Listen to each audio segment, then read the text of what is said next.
सत श्री अकाल नमस्कार।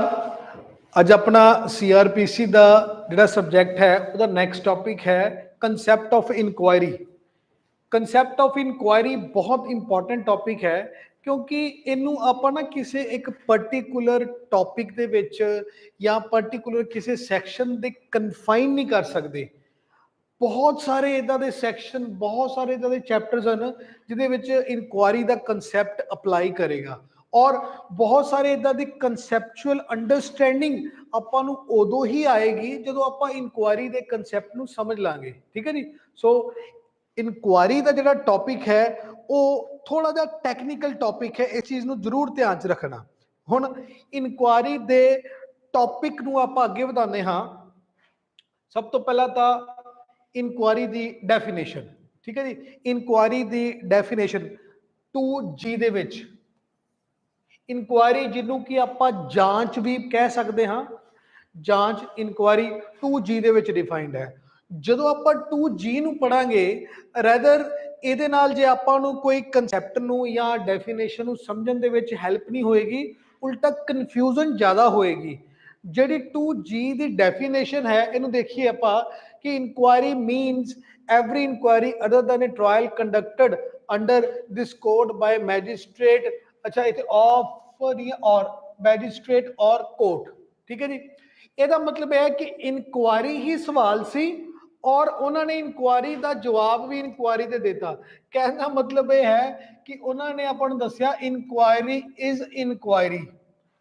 CRPC ने यह नहीं दसिया, CRPC ने दसिया इंक्वायरी इज एक्चुअल इंक्वायरी। हुण ये तो डेफिनेशन तुसी कर दो, भुल जाओ। ठीक है जी। खारिज तो नहीं कहूँगा क्योंकि स्टैट्यूट की लैंग्वेज है, भुल जाओ। पर हाँ इथों आपां नूं एक चीज़ पता लगती है, ये डेफिनेशन तो नहीं है लेकिन ये एक डेक्लारेटरी प्रोविजन जरूर है। ये डेक्लारेटरी है, ये एक डेक्लारेशन है कि इनक्वायरी जिहड़ी है वो एक तो मैजिस्ट्रेट या कोर्ट कर रही है, दूसरा it is other than trial. So इथों क्लू लैके हुण आपां अगे चलते हाँ कि इनकुआयरी नूं किवें समझना है। देखो इनकुआयरी नूं समझण दे लई हुण आपां बड़ा ही बेसिक एंड फंडामेंटल चीज़ तो शुरू करते हैं। राइट। कोर्ट दे अंडर जो भी प्रोसीडिंग्स हो रही हैं, ठीक है जी, इन्हूं तुसीं लिख सकते हो आपकी कन्वीनियंस के लिए कि प्रोसीडिंग्स बाय कोर्ट। कोर्ट जो भी प्रोसीडिंग्स कंडक्ट कर रही हैं उन्होंने आपां दो कैटागरी दे विच डिवाइड कर सकते हैं। या तो वो ट्रायल है, या तो वो ट्रायल है या वो इनकुआयरी है। पहला तो ये समझ लो, ਇਹਦਾ मतलब कोर्ट जो भी काम कर रही है या वो ट्रायल है या वो इनकुआयरी है, होर other than these two court कोई फंक्शन परफॉर्म ही नहीं करती। ठीक है जी। हुण हुण ये देखिए आपां कि किवें पता चले कि आ वाली प्रोसीडिंग ट्रायल है और आ वाली प्रोसीडिंग जिहड़ी है वो इनकुआयरी है। How to ascertain. अगर ता कोई भी इदां दी प्रोसीडिंग कंडक्ट की जा रही है जिहदा ऑब्जेक्ट जिहदा पर्पस की है टू असर्टन द इनोसेंस और गिल्ट। मतलब अगर इनोसेंस और गिल्ट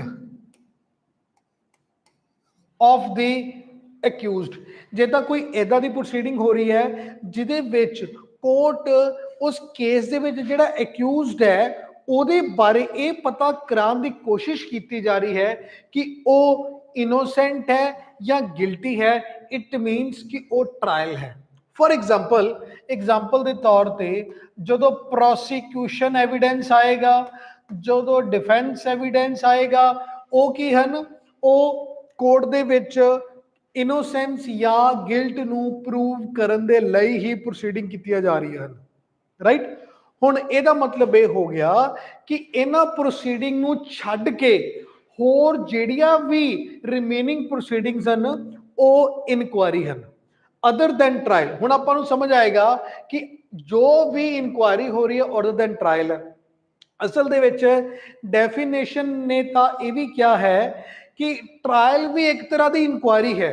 और हाँ जे आप देखिए ट्रायल भी तो इनकुआरी है, ट्रायल दे विच आपां इस चीज नूं इनकुआयर कर रहे हाँ कि एक्यूज्ड गिल्टी है या इनोसेंट है। लेकिन जे आपां इनकुआरी कली नूं देखिए तो इनकुआरी का मतलब जो भी ट्रायल या प्रोसीडिंग्स है उन्हां नूं छड्ड के होर जिहड़ियां भी कोर्ट दे विच प्रोसीडिंग्स हो रही हैं उन्हां नूं इनकुआरी दे तौर ते आपां जानांगे। ठीक है, चलो हुण इनकुआरी दा आम तौर ते परपस की हुंदा है कि किसी भी प्रोसीडिंग जो कि इस क्वेश्चन नूं छड्ड के होर बाकी क्वेश्चन डील करदी है और आम तौर ते वो किसी फैक्ट दी ट्रुथफुलनेस, ठीक है, या फॉल्सिटी नूं चैक करदी है। वो आपां अगे डिस्कस करते हैं कि ट्रुथफुलनेस और फॉल्सिटी नूं किवें चैक किया जाता है। पर एक एग्जाम्पल मैं जरूर देवांगा कि फॉर एग्जाम्पल अगर कोर्ट दे विच एक क्वेश्चन है कि weather the under trial is juvenile और नॉट, वो जुवेनाइल है या नहीं है, एक क्वेश्चन है। हुण एक क्वेश्चन कि ओदी इनोसेंस या गिल्ट दे नाल रिलेटेड है, द आंसर इज नो। ਇਹਦੇ ਨਾਲ ਤਾਂ सिर्फ प्रोसीजर ऑफ ट्रायल या ਕਿਹੜੀ कोर्ट ਦੇ ਵਿੱਚ केस ਚੱਲੇਗਾ या बोर्ड ਦੇ ਅੱਗੇ केस ਚੱਲੇਗਾ, जुवेनाइल बोर्ड ਦੇ ਅੱਗੇ, ਇਹਨਾਂ ਚੀਜ਼ਾਂ ਨੂੰ ਹੀ असर्टन ਕੀਤਾ ਜਾਏਗਾ। लेकिन एक्यूज जुवेनाइल है या नहीं है ਉਹਦਾ ਉਹਦੀ ਇਨੋਸੈਂਸ ਜਾਂ ਗਿਲਟ ਦੇ ਇਨਕੁਆਇਰ ਹੋਣ ਦੇ ਨਾਲ ਕੋਈ ਰਿਲੇशनशिप नहीं है। फॉर एग्जाम्पल एक होर एग्जाम्पल देना है, मान लो अगर किसी ने ऑब्जेक्शन लीती कि पार्टी जिहड़े क्वेश्चन रेज कर रही है वो स्कैंडलस क्वेश्चन हैं, आपां नूं पता कि evidence act they which scandalous question board हैं। हुण कोर्ट इस चीज़ नूं असर्टन कर रही है कि वाकई वो क्वेश्चन स्कैंडलस हैं या नहीं हैं। सो वो असर्टन करन दे नाल इनोसेंस या गिल्ट दी इनकुआयर करन नूं, इनोसेंस या गिल्ट दे क्वेश्चन नूं तां कोई फर्क नहीं पै रहा। सो ਇਹਦਾ मतलब ये हो गया कि वो ये चीज़ है, वो इनकुआयरी है। आई होप तुहानूं ये बेसिक चीज़ समझ आ चुकी होएगी। हुण जदों ये तुहानूं बेसिक चीज़ का आइडिया लग गया, हुण जे तुसीं डेफिनेशन पढ़ो हुण काफ़ी हद तक तुहानूं समझ आएगा कि एक एक वर्ड का मतलब की है। हुण इनकुआरी जिहड़ी है वो एक्चुअल दे विच जुडिशियल प्रोसीडिंग्स है। ठीक है जी, एक्चुअल दे विच जुडिशियल प्रोसीडिंग जो आप आगे पढ़ांगे जो कि 2I दे विच डिफाइंड है, वो प्रोसीडिंग जिहदे लई कोई भी एविडेंस कोर्ट ले सकती है ऑन ओथ या without on oath. Evidence may be given on oath और without on oath, they are the judicial proceeding. हुण इनकुआयरी दे रिलेटेड कुछ CRPC दे विच रूल्स हैं, ठीक है जी, उस चैप्टर 24 जो कि सैक्शन 300 तो 324 तक है उहदे विच भी हैं।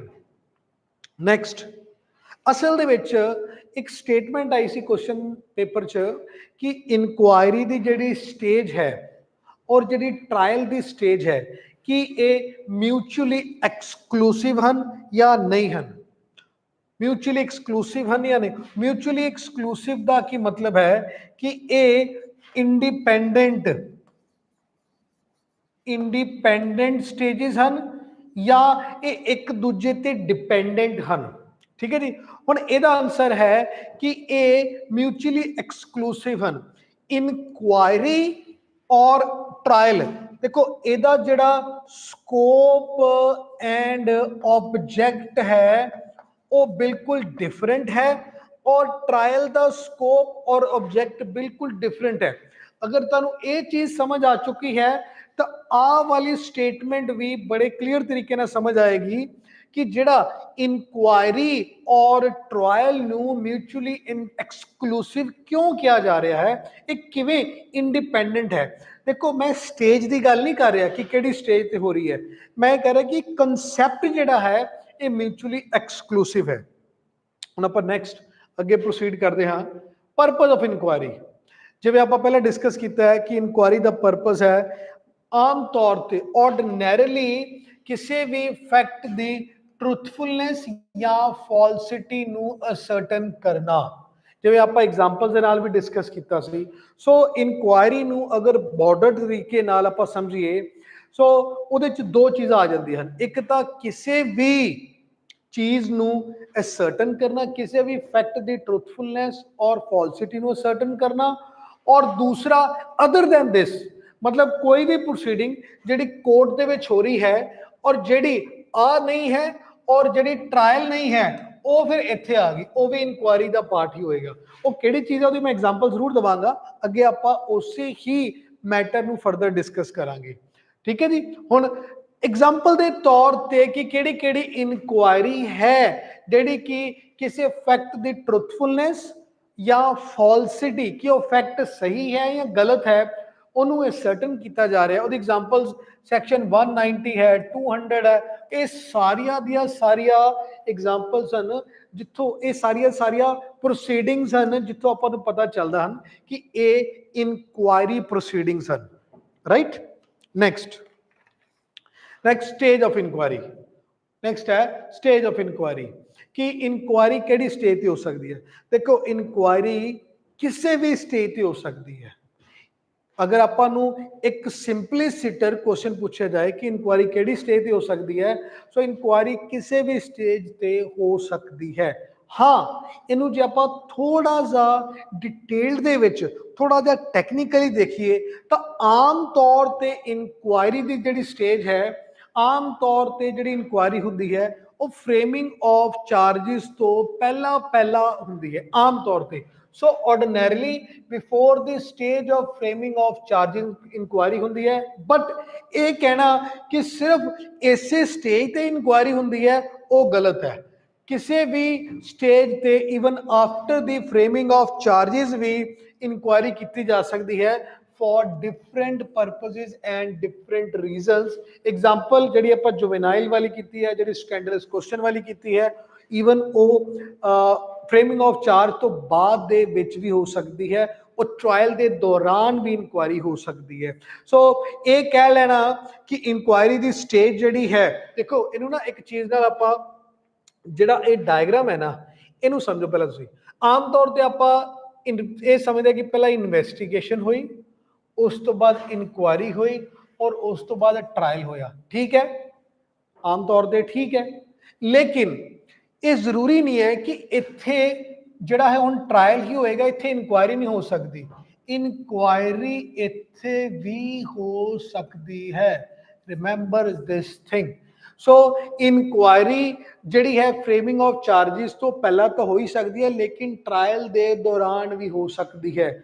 ਕੰਸੈਪਟ ਡਿਫਰੈਂਟ ਹੈ, ਰੀਜ਼ਨ ਆਬਜੈਕਟ ਪਰਪਸਿਸ ਡਿਫਰੈਂਟ ਹਨ, ਬਟ ਇਹ ਕਹਿ ਲੈਣਾ ਕਿ ਟ੍ਰਾਇਲ ਦੀ ਸਟੇਜ ਤੇ ਇਨਕੁਆਇਰੀ ਨਹੀਂ ਹੋ ਸਕਦੀ, ਉਹ ਬਿਲਕੁਲ ਹੀ ਗਲਤ ਹੋਏਗਾ। ਠੀਕ ਹੈ ਜੀ। ਹੁਣ ਜੇ ਆਪਾਂ ਇਸ ਚਾਰਟ ਨੂੰ ਦੇਖੀਏ, ਆਮ ਤੌਰ ਤੇ ਇਨਵੈਸਟੀਗੇਸ਼ਨ ਜਿਹੜੀ ਹੈ ਉਹਦੇ ਦੌਰਾਨ ਜਿਹੜੀ ਇਨਕੁਆਇਰੀ ਹੁੰਦੀ ਹੈ ਉਹ ਪ੍ਰੀਲਿਮਿਨਰੀ ਇਨਕੁਆਇਰੀ ਹੈ, ਜੋ ਕਿ ਆਪਾਂ ਲਲਿਤਾ ਕੁਮਾਰੀ ਕੇਸ ਦੇ ਵਿੱਚ ਸ਼ਾਇਦ ਡਿਸਕਸ ਕਰ ਚੁੱਕੇ ਹਾਂ, ਜਾਂ ਜਦੋਂ ਅੱਗੇ ਇਨਵੈਸਟੀਗੇਸ਼ਨ ਦਾ ਟੌਪਿਕ ਆਏਗਾ ਆਪਾਂ ਉਹਦੇ ਵਿੱਚ ਜ਼ਰੂਰ ਡਿਸਕਸ ਕਰਾਂਗੇ। ਇਹਨੂੰ ਬਰੀਫਲੀ ਜ਼ਰੂਰ ਮੈਂ ਅੱਜ ਸਮਝਾਵਾਂਗਾ। ਸੋ ਲਲਿਤਾ ਕੁਮਾਰੀ ਕੇਸ ਦੇ ਵਿੱਚ ਜਿਹੜੀ ਪ੍ਰੀਲਿਮਿਨਰੀ ਇਨਕੁਆਇਰੀ ਹੈ ਉਹ ਇਨਵੈਸਟੀਗੇਸ਼ਨ ਦੀ ਸਟੇਜ ਤੇ ਹੋ ਰਹੀ ਹੈ। ਹਾਂ, ਜੇ ਇਹ ਕਿਹਾ ਜਾਵੇ ਕਿ ਇਨਵੈਸਟੀਗੇਸ਼ਨ ਦੇ ਦੌਰਾਨ ਵੀ ਕੀ ਇਨਕੁਆਇਰੀ ਹੋ ਸਕਦੀ ਹੈ, ਦਾ ਆਨਸਰ ਇਜ਼ ਯੈਸ। ਇਹ ਵੀ ਯਾਦ ਰੱਖਣਾ, ਇਹਨੂੰ ਵੀ ਮੈਂ ਅੱਗੇ ਤੁਹਾਨੂੰ ਸਮਝਾਵਾਂਗਾ ਕਿ ਇਨਕੁਆਇਰੀ ਜ਼ਰੂਰੀ ਨਹੀਂ ਹੈ ਇੱਥੇ ਹੀ ਕਨਫਾਈਨਡ ਹੈ। ਦੇਖੋ ਇਨਕੁਆਇਰੀ ਇੱਥੇ ਵੀ ਚੱਲ ਗਈ ਔਰ ਇਨਕੁਆਇਰੀ ਇੱਥੇ ਵੀ ਚੱਲ ਗਈ। ਇਨਕੁਆਇਰੀ ਇਸ ਸਟੇਜ ਤੇ ਵੀ ਹੋ ਸਕਦੀ ਹੈ, ਇਨਕੁਆਇਰੀ ਉਸ ਸਟੇਜ ਤੇ ਵੀ ਹੋ ਸਕਦੀ ਹੈ। Remember this thing. ਹੁਣ ਇਸ ਲਈ ਆਪਾਂ ਨੂੰ ਇਹ ਪਤਾ ਚੱਲਦਾ ਹੈ ਕਿ ਜਿਹੜੀ ਸਟੇਟਮੈਂਟ ਹੈ, ਕਈ ਵਾਰ ਪੇਪਰ 'ਚ ਨਾ ਅਕਸਰ ਇਹ ਸਟੇਟਮੈਂਟ ਪੁੱਛੀ ਜਾਂਦੀ ਹੈ ਕਿ trial starts when inquiry ends, ਕਿ ਜੀ ਟ੍ਰਾਇਲ ਉਦੋਂ ਸਟਾਰਟ ਹੁੰਦਾ ਹੈ ਜਦੋਂ ਇਨਕੁਆਇਰੀ ਐਂਡ ਹੋ ਜਾਂਦੀ ਹੈ। ਇਹ ਗਲਤ ਹੈ, ਕਿਉਂਕਿ ਟ੍ਰਾਇਲ ਸਟਾਰਟ ਹੋਣ ਤੋਂ ਬਾਅਦ ਵੀ ਇਨਕੁਆਇਰੀ ਹੋ ਜਾਂਦੀ ਹੈ, ਜਾਂ ਇਹ ਸਟੇਟਮੈਂਟ ਹੈ inquiry ends and trial start. ਇਹ ਦੋਨੋਂ ਦੀ ਦੋਨੋਂ ਸਟੇਟਮੈਂਟ ਲੀਗਲੀ ਇਨਕਰੈਕਟ ਹਨ। ਠੀਕ ਹੈ ਜੀ, ਬਿਕੋਜ਼ ਇਨਕੁਆਇਰੀ ਸਿਰਫ ਔਰ ਸਿਰਫ ਟ੍ਰਾਇਲ ਤੋਂ ਪਹਿਲਾਂ ਕਨਫਾਈਨਡ ਨਹੀਂ ਹੈ। ਇਨਕੁਆਇਰੀ ਟ੍ਰਾਇਲ ਦੀ ਸਟੇਜ ਤੇ ਵੀ ਹੋ ਸਕਦੀ ਹੈ, ਜਾਂ ਆਪਾਂ ਜਦੋਂ ਸ਼ੁਰੂ ਚ ਕਲੀਅਰ ਕੀਤਾ ਕਿ ਐਨੀ ਸਟੇਜ ਆਫ ਦਾ ਪ੍ਰੋਸੀਡਿੰਗਸ ਤੇ ਵੀ ਹੋ ਸਕਦੀ ਹੈ ਇਨਕੁਆਇਰੀ। ਠੀਕ ਹੈ। ਹੁਣ ਨੈਕਸਟ ਥੋੜਾ ਜਿਹਾ ਟੈਕਨੀਕਲ ਇਸ਼ੂ ਹੈ ਜਿਹੜਾ ਆਪਾਂ ਪਹਿਲਾਂ ਵੀ ਡਿਸਕਸ ਕੀਤਾ ਹੈ ਕਿ ਇਨਵੈਸਟੀਗੇਸ਼ਨ ਦੀ ਸਟੇਜ ਔਰ ਇਨਕੁਆਇਰੀ ਦੀ ਸਟੇਜ ਓਵਰਲੈਪ ਕਰ ਸਕਦੀ ਹੈ, ਜਿਹੜੀ ਆਪਾਂ ਪ੍ਰੋਪੋਜੀਸ਼ਨ ਡਿਸਕਸ ਕੀਤੀ ਹੈ। ਦੇਖੋ ਆਮ ਤੌਰ ਤੇ ਇਸ ਤਰ੍ਹਾਂ ਨਹੀਂ ਹੁੰਦਾ, ਲੇਕਿਨ ਯੈਸ ਇਨਵੈਸਟੀਗੇਸ਼ਨ ਔਰ ਇਨਕੁਆਇਰੀ ਦੀ ਸਟੇਜ ਦੋ ਇਟ ਇਜ਼ ਡਿਫਰੈਂਟ, ਲੇਕਿਨ ਓਵਰਲੈਪ ਕਰ ਸਕਦੀ ਹੈ। ਉਹ ਕਿਵੇਂ, ਮੈਨੂੰ ਬੜੇ ਧਿਆਨ ਨਾਲ ਸਮਝਣਾ। ਜਿਵੇਂ ਆਪਾਂ ਪਹਿਲਾਂ ਡਿਸਕਸ ਕੀਤਾ ਹੈ ਕਿ ਇਨਕੁਆਇਰੀ ਕਿਹੜੀ ਚੀਜ਼ ਹੈ। ਇਨਕੁਆਇਰੀ ਅਗਰ ਕਿਸੇ ਫੈਕਟ ਦੀ ਟਰੂਥਫੁਲਨੈਸ ਔਰ ਫਾਲਸਿਟੀ ਨੂੰ ਅਸਰਟਨ ਕੀਤਾ ਜਾ ਰਿਹਾ ਹੈ, ਉਹ ਇਨਕੁਆਇਰੀ ਹੈ। ਦੂਸਰਾ, ਇਹਨੂੰ ਛੱਡ ਕੇ ਅਦਰ ਦੈਨ ਦਿਸ ਹੋਰ ਜਿਹੜੀ ਚੀਜ਼ ਕੀਤੀ ਜਾ ਰਹੀ ਹੈ ਜੋ ਕਿ ਟਰਾਇਲ ਨਹੀਂ ਹੈ, ਉਹ ਇਨਕੁਆਇਰੀ ਹੈ। ਹੁਣ ਉਦੋਂ ਮੈਂ ਤੁਹਾਨੂੰ ਕਿਹਾ ਸੀ ਕਿ ਬਾਅਦ ਵਿੱਚ ਸਮਝਾਵਾਂਗਾ, ਹੁਣ ਇਹਨੂੰ ਸਮਝੋ ਤੁਸੀਂ। For example section 164, for example section 167, for example section 176 CRPC। समझो ये चीज़ां इन्वेस्टिगेशन के दौरान हो रही हैं और इन्हों कौन करता है। 164 CRPC ਦੇ ਵਿੱਚ ਸਟੇਟਮੈਂਟਸ ਰਿਕਾਰਡ ਕੀਤੀਆਂ ਜਾਂਦੀਆਂ ਹਨ, ਠੀਕ ਹੈ ਜੀ। ਇਹਦਾ ਮਤਲਬ ਮੈਜਿਸਟ੍ਰੇਟ ਪ੍ਰੋਸੀਡਿੰਗਸ ਕੰਡਕਟ ਕਰ ਰਿਹਾ ਹੈ। ਔਰ ਆਪਾਂ ਹੁਣ ਡਿਸਕਸ ਕੀਤਾ ਪਹਿਲਾਂ ਹੀ ਕਿ ਜੋ ਵੀ ਪ੍ਰੋਸੀਡਿੰਗਸ ਕੋਰਟ ਕੰਡਕਟ ਕਰ ਰਹੀ ਹੈ, ਜਾਂ ਉਹ ਟਰਾਇਲ ਹੈ ਜਾਂ ਉਹ ਇਨਕੁਆਇਰੀ ਹੈ। ਟਰਾਇਲ ਹੋ ਨਹੀਂ ਸਕਦਾ ਕਿਉਂਕਿ ਇੱਥੇ ਗਿਲਟ ਔਰ ਇਨੋਸੈਂਸ ਦਾ ਤਾਂ ਕੁਝ ਕਰ, ਆਪਾਂ ਉਸ ਕੁਐਸਚਨ ਦੇ ਬਾਰੇ ਤਾਂ ਕੁਝ ਕਰ ਨਹੀਂ ਰਹੇ। ਇਨਕੁਆਇਰੀ ਫਰਦਰ ਆਪਾਂ ਡਿਸਕਸ ਕੀਤੀ ਸੀ ਦੋ ਤਰੀਕੇ ਦੀ ਆ, ਇੱਕ ਤਾਂ ਕਿਸੇ ਫੈਕਟ ਨੂੰ ਅਸਰਟਨ ਕਰਨਾ ਔਰ ਦੂਸਰਾ ਅਦਰ ਦੈਨ ਦੈਟ। ਹੁਣ ਜਦੋਂ ਕੋਰਟ 164 ਦੇ ਵਿੱਚ ਜਾਂ 167 ਜੋ ਕਿ ਰਿਮਾਂਡ ਦੇ ਰਹੀ ਹੈ ਕੋਰਟ ਉਹਦੇ ਚ, ਜਾਂ 176 ਜਦੋਂ ਕੋਰਟ ਜੁਡੀਸ਼ੀਅਲ ਇਨਕੁਆਇਰੀ ਕਰ ਰਹੀ ਹੈ in case of unnatural death inquest proceeding ਦੇ ਦੌਰਾਨ, ਇਹਨਾਂ ਸਾਰੀਆਂ ਚੀਜ਼ਾਂ ਨੂੰ ਕੋਰਟ ਕਰ ਰਹੀ ਹੈ। और क्योंकि कोर्ट जो कुछ भी करेगी वो या ट्रायल है या इंक्वायरी है, ट्रायल वो है नहीं, सो दैट मीन्स कि ये इंक्वायरी ही है। सो ਇਹਦਾ मतलब ਇਹ ਕਿਹੜੀ ਸਟੇਜ ਤੇ ਹੋ ਰਿਹਾ, ਇਹ ਇਨਵੈਸਟੀਗੇਸ਼ਨ ਦੀ ਸਟੇਜ ਤੇ ਹੋ ਰਿਹਾ। ਇਹਦਾ मतलब ਇਹ ਚੀਜ਼ ਹੁਣ ਆਪਾਂ ਨੂੰ ਕਲੀਅਰ ਹੋ ਗਈ ਕਿ ਚਾਹੇ ਇਹ ਡਿਫਰੈਂਟ ਹਨ, ਦੋ ਡਿਫਰੈਂਟ, ਲੇਕਿਨ ਇਹ ਓਵਰਲੈਪ ਵੀ ਕਰ ਸਕਦੇ ਹਨ। ਇਨਕੁਆਇਰੀ ਇੱਥੇ ਵੀ ਹੋ ਸਕਦੀ ਹੈ ਔਰ ਇਨਕੁਆਇਰੀ ਇੱਥੇ ਵੀ ਹੋ ਸਕਦੀ ਹੈ। Remember this thing. हाँ हुण की इन्वेस्टिगेशन इस स्टेज ते हो सकती है, ये भी नेक्स्ट इशू है कि इन्वेस्टिगेशन इस स्टेज ते किया जा सकता है। The answer is yes. याद रखना इन्वेस्टिगेशन इस स्टेज ते हो सकती है कदों, सुपोजिडली जदों इन्वेस्टिगेशन रेगुलर इन्वेस्टिगेशन पूरी हुई, चलान पेश किया, हुण अगों किहड़ी स्टेज आएगी, इनक्वायरी स्टेज आएगी। इनक्वायरी दी स्टेज के दौरान अगर पुलिस नूं कोई फर्दर एविडेंस मिलिया, पुलिस ने फर्दर इन्वेस्टिगेशन कंडक्ट करनी है तो की वो कर सकती है। The answer is yes. वो आप इन्वेस्टिगेशन के टॉपिक दे विच थोड़ा जा डिटेल्स करांगे। सो इन्हें समझो कि इन्वेस्टिगेशन जिहड़ी है वो इनक्वायरी की स्टेज ते भी हो रही है। फॉर एग्जाम्पल जो section 173 clause 8 they which further investigation हो रही है और टैक्नीकली उदों कोर्ट दे विच की हो रहा सी, उदों इनक्वायरी चल रही सी, लेकिन पुलिस की कर रही है, पुलिस इन्वेस्टिगेशन कर रही है। So in that way inquiry investigation ना ओवरलैप कर सकती है और इन्वेस्टिगेशन इनक्वायरी दे नाल ओवरलैप कर सकता है। दो both are different and independent concepts, right. ये चीज क्लियर होगी। हुण अगली चीज बड़ी इंपॉर्टेंट है। अगली चीज थोड़ी टेक्निकल भी है। क्वेश्चन ये है कि पूरे के पूरे क्रिमिनल जस्टिस सिस्टम दे विच इस तरह हो सकता है कि सिर्फ और सिर्फ एक ही प्रोसीडिंग हुई है और वो इनक्वायरी, सिर्फ इनक्वायरी हुई, विच मीन्स इन्वेस्टिगेशन भी नहीं हुई, ट्रायल भी नहीं होया। Is it possible? The answer is yes, it is possible. किवें पॉसिबल है? सपोज कंप्लेंट फाइल हुई, ठीक है जी, कंप्लेंट फाइल हुई। हुण कंप्लेंट फाइल हुई और आप पहले डिस्कस कर चुके हैं कंप्लेंट वाले टॉपिक च कि कंप्लेंट दे विच usually complaint is not proceeded by investigation. So complaint हुई तो इन्वेस्टिगेशन तो हुई नहीं, सो एदा मतलब इन्वेस्टिगेशन हुई नहीं। ਇਹਦਾ मतलब सिर्फ कंप्लेंट दै विच इज अच्छा कंप्लेंट फाइल करना की है it is inquiry 200 is inquiry हुण कंप्लेंट होगी असल दे विच डिसमिस कंप्लेंट डिसमिस्ड होगी कोर्ट ने अगे कॉग्नियंस लिता नहीं प्रोसैस इशू नहीं किया इट मीन कि हुण ट्रायल चलिया the answer is no trial नहीं चलिया ਇਹਦਾ मतलब पूरे दे पूरे क्रिमिनल जस्टिस सिस्टम दे विच इन्वेस्टिगेशन भी नहीं हुई ट्रायल भी नहीं होया होया कि सिर्फ और सिर्फ इंक्वायरी हुई in the form of filing of complaint और जो कोर्ट ने कंप्लेंट फाइल समय जो प्रोसीजर फॉलो करना है which is actually in the nature of inquiry I hope ये टैक्नीकल आस्पैक्ट तुहानू समझ आ चुका होएगा फिर आप अगे चलते हाँ next power to conduct inquiry inquiry कौन कंडक्ट कर सकता है आम तौर पर सानू पता जी inquiry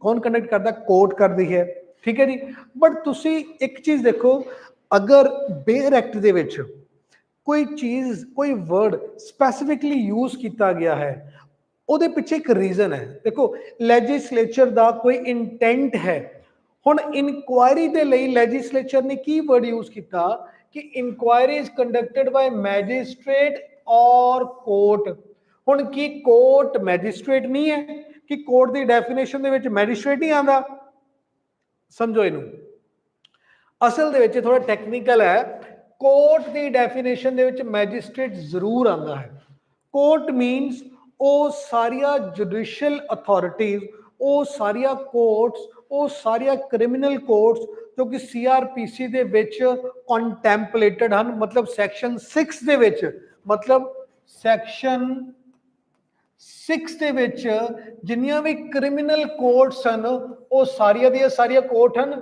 including the court of magistrate including the court of magistrate magistrate ਵੀ ਉੱਥੇ ਹੀ ਹੈ ਠੀਕ ਹੈ ਹੁਣ ਫਿਰ ਮੈਜਿਸਟ੍ਰੇਟ ਅਲੱਗ ਤੋਂ ਵਰਡ ਕਿਉਂ ਯੂਜ਼ ਕੀਤਾ ਇਹਦੇ ਪਿੱਛੇ ਇੱਕ ਟੈਕਨੀਕਲ ਰੀਜ਼ਨ ਹੈ ਰੀਜ਼ਨ ਇਹ ਹੈ ਦੇਖੋ ਜਦੋਂ ਆਪਾਂ ਮੈਜਿਸਟ੍ਰੇਟ ਦੀ ਗੱਲ ਕਰ ਰਹੇ ਹਾਂ ਨਾ ਸੋ ਦੋ ਕੈਟਾਗਰੀਜ਼ ਹੈ ਇੱਕ ਹੈ ਮੈਜਿਸਟ੍ਰੇਟ ਜਦੋਂ when he is seized of the case कि ਉਹਦੇ ਅੱਗੇ ਕੇਸ ਚੱਲ ਰਿਹਾ ਹੈ ਠੀਕ ਹੈ ਜੀ ਔਰ ਦੂਸਰਾ ਹੈ magistrate when he is not seized of any case मतलब ਉਹਦੇ ਅੱਗੇ ਕੋਈ ਕੇਸ ਨਹੀਂ ਚੱਲ ਰਿਹਾ ਉਹ ਕੁਝ ਪ੍ਰੋਸੀਡਿੰਗ ਦਾ ਕੰਡਕਟ ਕਰ ਰਿਹਾ ਬਟ ਉਹ ਕੋਈ ਕੇਸ ਦੇ ਰਿਲੇਟਿੰਗ ਪ੍ਰੋਸੀਡਿੰਗ ਨਹੀਂ ਕੰਡਕਟ ਹੋ ਰਿਹਾ ਸੋ ਇਹਨੂੰ ਸਮਝੋ ਜਦੋਂ ਤਾਂ ਮੈਜਿਸਟ੍ਰੇਟ ਕਿਸੇ ਕੇਸ ਜੋ ਕਿ ਉਹਦੇ ਅੱਗੇ ਦ ਕੇਸ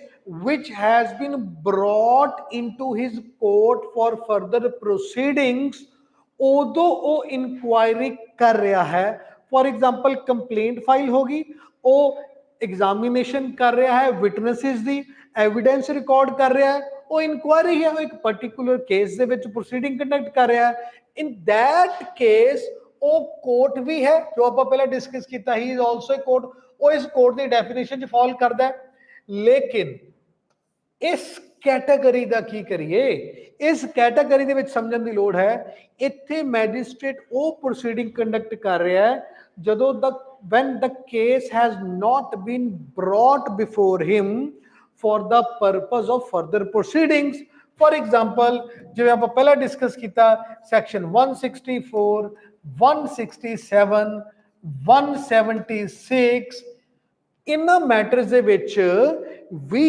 इंक्वायरी तो हो रही है लेकिन की वो मैजिस्ट्रेट के अगे केस आ चुका है जिहदे बारे फर्दर प्रोसीडिंग कंडक्ट कर रहा है नहीं this is not the case ਉਹਦਾ ਸਿਰਫ ਇਨਵੈਸਟੀਗੇਸ਼ਨ ਦੀ ਸਟੇਜ ਦੇ ਵਿੱਚ ਇਨਵੈਸਟੀਗੇਸ਼ਨ ਨੂੰ ਕੰਪਲੀਮੈਂਟ ਐਂਡ ਸਪਲੀਮੈਂਟ ਕਰਨ ਦੇ ਲਈ ਉਹ ਕੁਝ ਪ੍ਰੋਸੀਡਿੰਗ ਕੰਡਕਟ ਕਰ ਰਿਹਾ ਹੈ ਔਰ ਆਪਾਂ ਨੂੰ ਪਤਾ ਹੈ ਕਿ ਜੋ ਵੀ ਪ੍ਰੋਸੀਡਿੰਗ ਕੰਡਕਟ ਕੀਤੀਆਂ ਜਾਂਦੀਆਂ ਹਨ ਕੋਰਟ ਦੇ ਦੁਆਰਾ ਉਹਨਾਂ ਨੂੰ ਇਨਕੁਆਇਰੀ ਜਾਂ ਟ੍ਰਾਇਲ ਦੇ कैटेगरी दे विच तां फॉल करवाना ही करवाना है ट्रायल वो है नहीं इनक्वायरी वो है लेकिन इनक्वायरी वो इस तरीके दी है जदों कि कोर्ट दे अगे कोई specific case for further proceeding दे लई नहीं आया सो इसलिए this is magistrate who is not seized of the matter this is a magistrate जो कि इस कैटेगरी च आंदा है ना कि इस कैटेगरी दे विच आंदा है ਇਸ ਲਈ ਇਹ ਲੈਜਿਸਲੇਚਰ ਦੀ ਇੰਟੈਂਟ ਸੀ, ਇਸ ਲਈ ਡੈਲੀਬਰੇਟਲੀ ਲੈਜਿਸਲੇਚਰ ਨੇ ਮੈਜਿਸਟ੍ਰੇਟ ਔਰ ਕੋਰਟ ਵਰਡ ਯੂਜ਼ ਕੀਤਾ ਇੱਥੇ। ਠੀਕ ਹੈ ਜੀ, ਇਹ ਬਹੁਤ ਹੀ ਟੈਕਨੀਕਲ ਐਸਪੈਕਟ ਹੈ। ਜੇ ਤੁਹਾਨੂੰ ਇਹ ਚੀਜ਼ਾਂ ਸਮਝ ਆ ਗਿਆ, ਫਰਦਰ ਤੁਹਾਨੂੰ ਜਿੰਨੇ ਵੀ ਕਨਸੈਪਟ ਹੈ, ਜਿੰਨੇ ਵੀ ਇਨਕੁਆਰੀ ਦੇ ਰਿਲੇਟਿੰਗ ਪ੍ਰੋਪੋਜੀਸ਼ਨਸ ਹਨ, ਉਹਨਾਂ ਨੂੰ ਸਮਝਣ ਲਈ ਬਹੁਤ ਆਸਾਨੀ ਹੋਏਗੀ। ਠੀਕ ਹੈ ਜੀ। ਫਿਰ ਨੈਕਸਟ, ਹੁਣ ਆਪਾਂ ਜਦੋਂ different ਟਰਮੀਨੋਲੋਜੀ ਨੂੰ ਡੀਲ ਕਰਦੇ ਹਾਂ, ਸੋ ਵੀ ਕਮ ਟੂ ਨੋ ਕਿ ਜੀ ਇੱਕ ਤਾਂ ਇਨਕੁਆਰੀ ਵਰਡ ਯੂਜ਼ ਕੀਤਾ ਹੈ, ਇੱਕ ਆਈ ਤੇ ਇਨਕੁਆਰੀ ਹੈ ਔਰ ਇੱਕ ਈ ਤੇ ਇਨਕੁਆਰੀ ਹੈ, ਔਰ ਇੱਕ ਪ੍ਰੀਲਿਮਿਨਰੀ ਇਨਕੁਆਰੀ ਵਰਡ ਯੂਜ਼ ਕੀਤਾ ਗਿਆ। ਦੇਖੋ ਉਹ ਤਿੰਨੇ ਡਿਫਰੈਂਟ ਚੀਜ਼ਾਂ ਹਨ, ਡਿਫਰੈਂਟ ਕਨਸੈਪਟ ਹਨ ਔਰ ਡਿਫਰੈਂਟ ਪਰਪਸ ਹਨ। ਇਹ ਚੀਜ਼ ਮੈਂ ਇਸ ਲਈ ਕਲੀਅਰ ਕਰ ਰਿਹਾ ਕਿ ਆਮ ਤੌਰ ਤੇ ਸਟੂਡੈਂਟ ਇਹਨਾਂ ਨੂੰ ਸੇਮ ਸਮਝ ਲੈਂਦਾ ਹੈ, ਔਰ ਉਹਦੇ ਨਾਲ ਕੀ ਹੁੰਦਾ ਹੈ ਕਿ ਉਹਦੀ ਪੂਰੀ ਦੀ ਪੂਰੀ ਜਿਹੜੀ ਕਨਸੈਪਚੁਅਲ ਅੰਡਰਸਟੈਂਡਿੰਗ ਹੈ ਉਹ ਡਾਊਟਫੁਲ ਹੋ ਜਾਂਦੀ ਹੈ, ਕਿਤੇ ਨਾ ਕਿਤੇ ਉਹਨੂੰ ਆਪ ਹੀ ਕਨਫਿਊਜ਼ਨ ਆ ਜਾਂਦੀ ਹੈ। ਸੋ ਇਸ ਚੀਜ਼ ਨੂੰ ਆਪਾਂ ਕਲੀਅਰ ਕਰ ਲਈਏ ਕਿ ਜਿਹੜਾ ਤਾਂ ਵਰਡ ਇਨਕੁਆਰੀ ਹੈ, ਠੀਕ ਹੈ ਜੀ, ਉਹ ਇਨਕੁਆਰੀ ਹੈ ਜਿਹੜੀ ਆਪਾਂ ਹੁਣ ਡਿਸਕਸ ਕਰ ਰਹੇ ਹਾਂ, ਜਿਹੜੀ ਕਿ 2G ਦੇ ਵਿੱਚ ਡਿਫਾਈਨਡ ਹੈ। ਇਹ ਕੀ ਹੈ ਕਿ ਕੋਰਟ ਵੱਲੋਂ ਕੰਡਕਟ ਕੀਤੀ ਜਾਂਦੀ ਹੈ, ਔਰ ਜਿਵੇਂ ਮੈਂ ਪਹਿਲਾਂ ਦੱਸਿਆ ਕਿ ਇਨਕੁਆਇਰੀ ਵੀ ਇੱਕ ਤਰੀਕੇ ਦੀ ਕਿਸੇ ਚੀਜ਼ ਨੂੰ ਇਨਵੈਸਟੀਗੇਟ ਕਰਨਾ ਹੀ ਹੈ, ਕਿਸੇ ਫੈਕਟਸ ਨੂੰ ਅਸਰਟਨ ਕਰਨਾ ਹੀ ਹੈ। ਸੋ ਦਿਸ ਇਜ਼ ਇਨਕੁਆਇਰੀ ਜਿਹੜੀ ਕਿ ਇੱਕ ਫਾਰਮਲ ਇਨਵੈਸਟੀਗੇਸ਼ਨ ਬਾਈ ਕੋਰਟ ਹੈ। ਦੂਸਰੀ ਈ ਵਾਲੀ ਇਨਕੁਆਇਰੀ ਹੈ। ਈ ਵਾਲੀ ਇਨਕੁਆਇਰੀ ਇੱਕ ਇੰਗਲਿਸ਼ ਦਾ ਫਰੇਜ਼ ਹੈ ਜੋ ਕਿ ਜਨਰਲੀ ਯੂਜ਼ ਕੀਤਾ ਜਾਂਦਾ ਹੈ ਕਿਸੇ ਵੀ ਚੀਜ਼ ਨੂੰ ਪੁੱਛਣ ਦੇ ਲਈ ਜਾਂ ਕਿਸੇ ਵੀ ਚੀਜ਼ ਨੂੰ ਇਨਕੁਆਇਰ ਕਰਨ ਦੇ ਲਈ, ਕਿਸੇ ਵੀ ਫੈਕਟ ਨੂੰ ਅਸਰਟਨ ਕਰਨ ਦੇ ਲਈ ਜਨਰਲੀ ਈ ਵਾਲੀ ਇਨਕੁਆਇਰੀ ਯੂਜ਼ ਕੀਤੀ ਜਾਂਦੀ ਹੈ।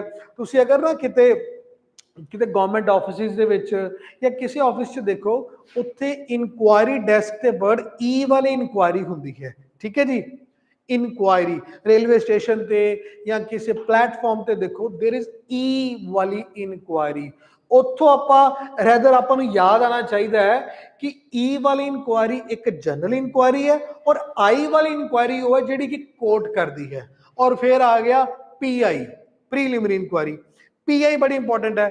पीआई वो इंक्वायरी है जो कि पुलिस कंडक्ट करती है। ठीक है जी, ऊपर वाली कोर्ट कंडक्ट कर रही है, इत्थे जनरल सेंस है, कोई भी कर सकता है, मैं भी जा सकता, तुसी भी जा सकते इंक्वायरी कर। लेकिन आ वाली इंक्वायरी जिहड़ी पुलिस कंडक्ट करती है before the registration of FIR या before the commencement of investigation, जो कि ललिता कुमारी वर्सेस स्टेट ऑफ यूपी के केस दे विच सुप्रीम कोर्ट ने इस कंसैप्ट ਨੂੰ एक्सप्लेन किया सी। ਇਹਦਾ डिफरेंट परपस है, ਇਹਦਾ डिफरेंट स्कोप है। ठीक है जी, ਇਹਦੇ ਨਾਲ ही अपना इनक्वायरी ਦਾ ਜਿਹੜਾ टॉपिक है ਉਹ पूरा ਹੁੰਦਾ है। आई होप ਤੁਹਾਨੂੰ ਇਸ ਜਿਹੜਾ टॉपिक है ਉਹਦੇ ਬਾਰੇ ਬਹੁਤ ਅੱਛੀ ਜਾਣਕਾਰੀ ਮਿਲੀ ਹੋਏਗੀ, ਸਮਝ ਆਈ ਹੋਏਗੀ, ਔਰ ਇਹਦੇ ਨਾਲ ਹੀ ਜਦੋਂ ਫਰਦਰ ਡਿਟੇਲਡ ਟੌਪਿਕ ਕੀਤੇ ਜਾਣਗੇ ਉਹਦੇ ਵਿੱਚ ਤੁਹਾਨੂੰ ਬਹੁਤ ਆਸਾਨੀ ਨਾਲ ਚੀਜ਼ਾਂ ਸਮਝ ਆਣਗੀਆਂ। ਠੀਕ ਹੈ ਜੀ, ਇਹਦੇ ਨਾਲ ਹੀ ਕਲਾਸ ਮੈਂ ਕੰਕਲੂਡ ਕਰ ਰਿਹਾ। Thank you very much.